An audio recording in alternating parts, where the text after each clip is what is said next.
Good morning प्यारे बच्चों। आज हम हिंदी कक्षा 6 की पाठ्य पुस्तक सरस्वती व्याकरण निधि उसका पाठ नंबर 6 सर्वनाम उसके बारे में सीखेंगे। आइए।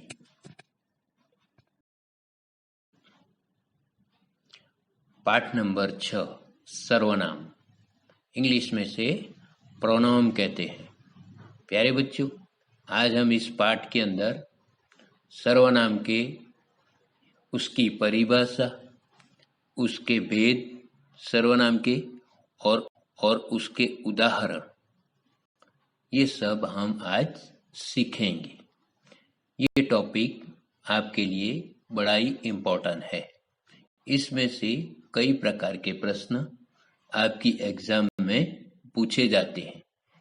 तो आइए प्यारे बच्चों, हम देखते हैं सर्वनाम किसे कहते हैं, उसकी परिभाषा देखेंगे। आइए।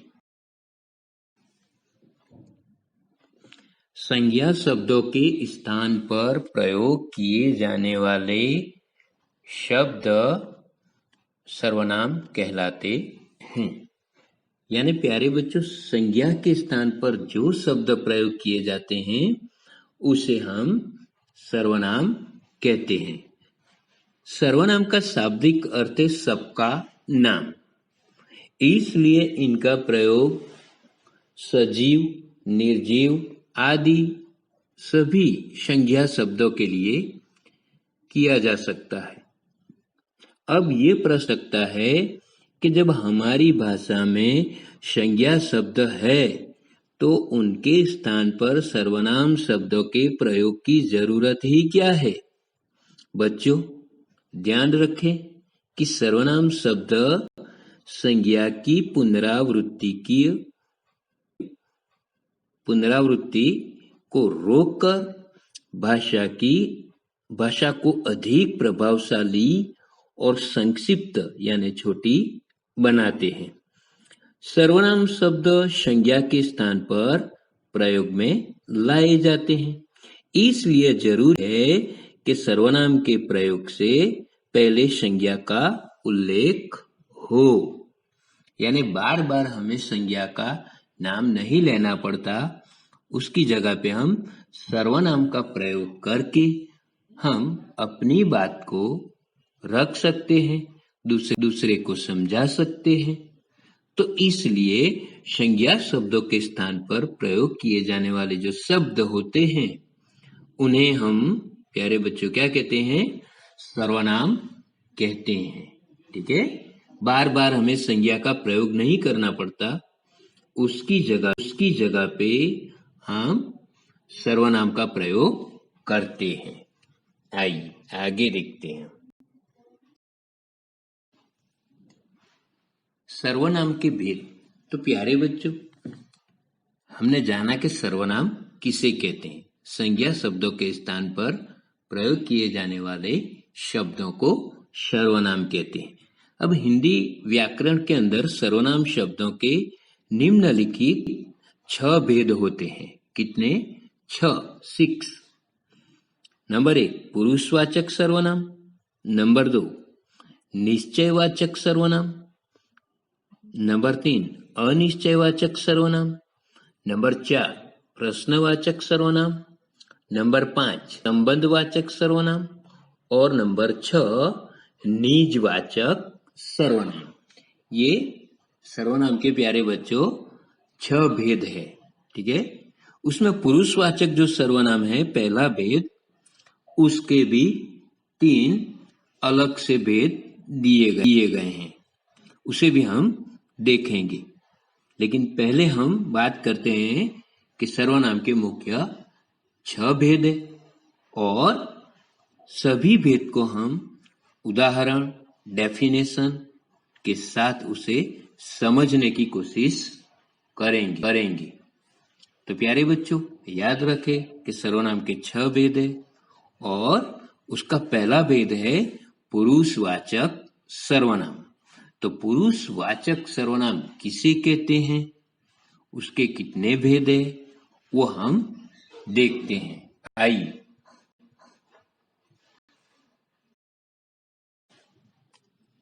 तो प्यारे बच्चों, पुरुषवाचक सर्वनाम को समझने के लिए हम एक उदाहरण लेंगे।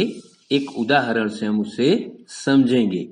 इतिहास की अध्यापिका ने कक्षा में पाठ शुरू करते हुए कहा, आज मैं आपको शाहजहां के बारे में बताऊंगी। वह एक महान मुगल सम्राट था।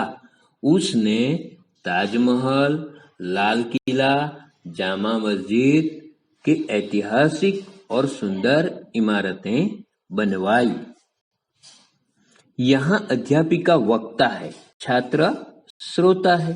प्यारे बच्चों, वक्ता यानी बोलने वाला और श्रोता यानी सुनने वाला। शाहजहां के बारे में बात की जा रही है। ये सभी प्राणी पुरुष है, अतः कहा जा सकता है कि बोध कराने वाले शब्दों को या सर्वनाम को पुरुषवाचक सर्वनाम कहते हैं। ये उसकी डेफिनेशन है प्यारे बच्चों। प्राणी पुरुष का बोध कराने वाले सर्वनाम नाम कहलाते हैं।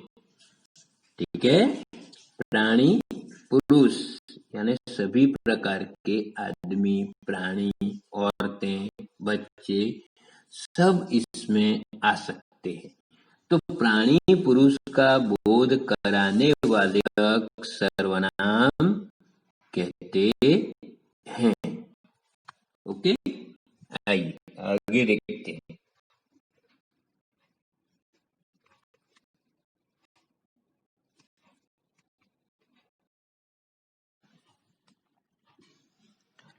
प्यारे बच्चों, पुरुषवाचक सर्वनाम के निम्नलिखित 3 भेद है। नंबर 1, उत्तम पुरुषवाचक सर्वनाम। अपने लिए प्रयोग किए जाने वाले सर्वनाम शब्द मैं, मुझे, हम, हमने आदि। ठीक है, ये इस प्रकार के जो शब्द होते हैं, मैं, मुझे, हम, हमने आदि, ऐसे शब्द उत्तम पुरुषवाचक सर्वनाम कहलाते हैं, जो खुद के लिए होते, अपने लिए होते। नंबर 2, मध्यम पुरुषवाचक सर्वनाम। सुनने वाले, श्रोता या पाठक के लिए प्रयोग किए जाने वाले सर्वनाम शब्द, जैसे उदाहरण के लिए तुम, आप, आपसे आदि। ठीक है, तो जो खुद के लिए बात कर रहा है, अपने लिए, वो उत्तम पुरुषवाचक है। जिससे बात की जा रही है, सामने वाला जो है, वो मध्यम पुरुषवाचक सर्वनाम है। मतलब के बोलने वाला उत्तम पुरुष और सुनने वाला मध्यम पुरुषवाचक सर्वनाम। नंबर 3, अन्य पुरुषवाचक सर्वनाम। जिसके बारे में बात की जा रही हो वह, ठीक है, जिसके बारे में बात की जा रही है, दो व्यक्ति एग्जाम्पल के तौर पर और आपस में बातचीत कर रहे हैं, लेकिन कोई तीसरे के बारे में बातचीत कर रहे हैं, तो उसे हम कहेंगे अन्य पुरुषवाचक सर्वनाम। ठीक है, जैसे वह, उसने, उसे, उन्होंने, उन्हें आदि। इस प्रकार के अगर शब्द दिखाई देते हैं तो वह अन्य पुरुषवाचक सर्वनाम कहलाएंगे। ठीक है, सर्वनाम के साथ जब कारकों की विभक्ति चिन्हों का प्रयोग होता है तो इनके अनेक रूप बनते हैं। प्यारे बच्चों, सर्वनाम के साथ कारकों की विभक्तियों का भी प्रयोग होता है। कारक हम देख चुके पाठ नंबर 5 के अंदर 8 प्रकार के कारक।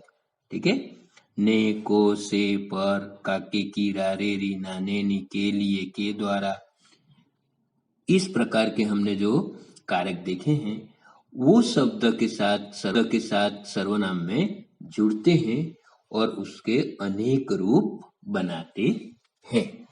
आइए आगे देखते हैं प्यारे। नंबर 2, निश्चयवाचक सर्वनाम। प्यारे बच्चों, यहाँ पे एक चित्र दिया गया है, एक दुकान का चित्र है। और वहां पे एक छोटी सी लड़की और उसकी माँ खरीदी करने आए। ये ले लो। लड़की का नाम सृष्टि है, उसकी माँ कुछ दिलाना चाहती है, कहती है ये ले लो, पसंद है उसे। माँ यह नहीं, वही वाली चाहिए, लड़की दूसरी मांगती है। ठीक है, तो यहाँ पे माँ जो चीज दिलाना चाहती है वो ना मना कर रही है लड़की, और दूसरी बता रही है, ये नहीं कह रही है वही वाली चाहिए, यानी उसने पसंद की है। तो यहाँ पे यही वही कुछ हमें चीज जो है उसका निश्चित बोध करा रहे। इस प्रकार के शब्द से आपको पता चल ही गया होगा कि कोई निश्चित चीज का या वस्तु का बोध कराने वाले शब्द। आइए प्यारे बच्चों आगे देखते हैं।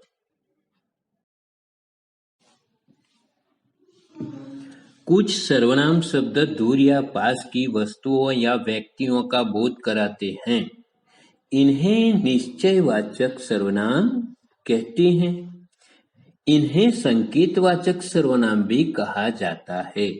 प्यारे बच्चों, इसका दूसरा नाम संकेतवाचक सर्वनाम भी है।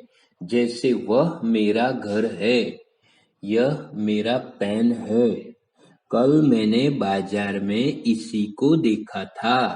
देखिए इस प्रकार के उदाहरण समझते जाइए। वह सर्वनाम पुरुषवाचक तथा निश्चयवाचक दोनों प्रकार से प्रयोग किया जाता है, अतः इसके प्रयोग में सावधानी बरतनी चाहिए। तो बच्चों, इस प्रकार के सर्वनाम का प्रयोग करते हुए कुछ बातों का ध्यान रखना पड़ता है।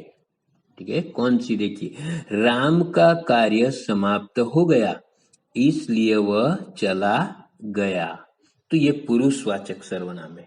ठीक है, पुरुषवाचक सर्वनाम है। अब देखिए दूसरा उदाहरण, वही कक्षा में प्रथम आएगा। वही, यही, वही, वो निश्चित बता रहा है, तो ये निश्चयवाचक सर्वनाम है। कौन सा? निश्चयवाचक। तो बच्चों, जहां पे यही, वही ऐसे शब्द का प्रयोग होता है वह निश्चयवाचक सर्वनाम होता है, उसे निश्चयवाचक सर्वनाम कहते हैं। ठीक है, लेकिन कई बार ऐसा होता है कि वो पुरुषवाचक सर्वनाम जैसे भी दिखाई देते हैं। जैसे यहाँ पे हमने उदाहरण दोनों देखे। देखिए, राम का कार्य समाप्त हो गया इसलिए वह चला गया, लेकिन यहाँ पे नाम राम का दिया गया है, अतः राम संज्ञा है यहाँ पे। ठीक है, इसमें जो है राम का नाम है वो पुरुषवाचक सर्वनाम है। ठीक है, लेकिन दूसरा है वही कक्षा में प्रथम आएगा, यहाँ पे किसी का नाम नहीं है, लेकिन वह शब्द है, वह ही कक्षा में प्रथम आएगा, तो ये निश्चित है, तो इसे हम निश्चयवाचक सर्वनाम कहते हैं। इस प्रकार के शब्द से हमें पता चलता है कि निश्चयवाचक सर्वनाम है। ठीक है, आइए प्यारे बच्चों आगे देखते हैं।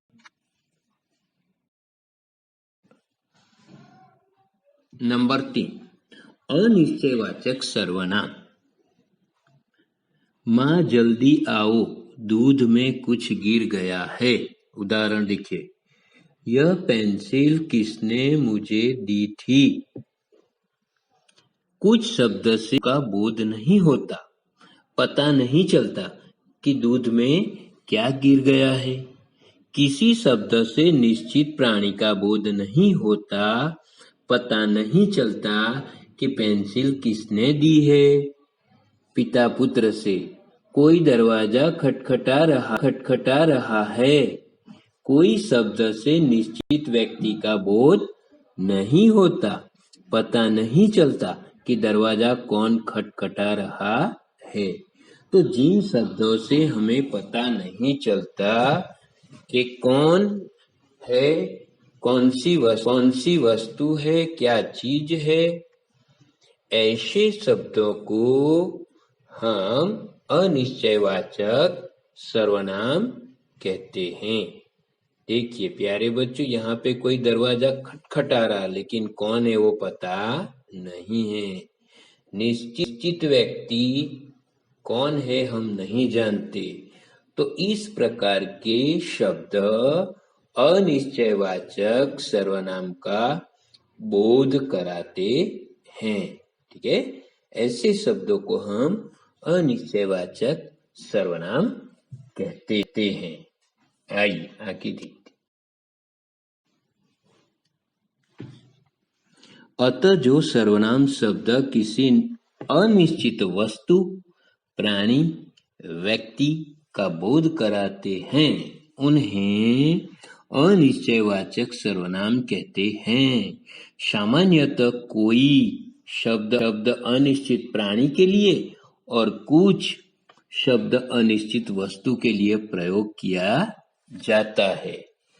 तो प्यारे बच्चों, इस प्रकार से कोई वस्तु, प्राणी, व्यक्ति जो अनिश्चित है, इसके लिए जो सर्वनाम प्रयोग किए जाते हैं, ऐसे अनिश्चित सर्वनाम शब्दों को अनिश्चयवाचक सर्वनाम कहते हैं। तो प्यारे बच्चों, आज हमने सर्वनाम की परिभाषा, उसके भेद, उसके 3 भेद, पुरुषवाचक सर्वनाम, निश्चयवाचक सर्वनाम और अनिश्चयवाचक सर्वनाम, उसके उदाहरण, उसकी डेफिनेशन और उसके चित्र के साथ हमने उसको समझा। तो प्यारे बच्चों, आज हम यहाँ तक सीखेंगे। Okay, thank you.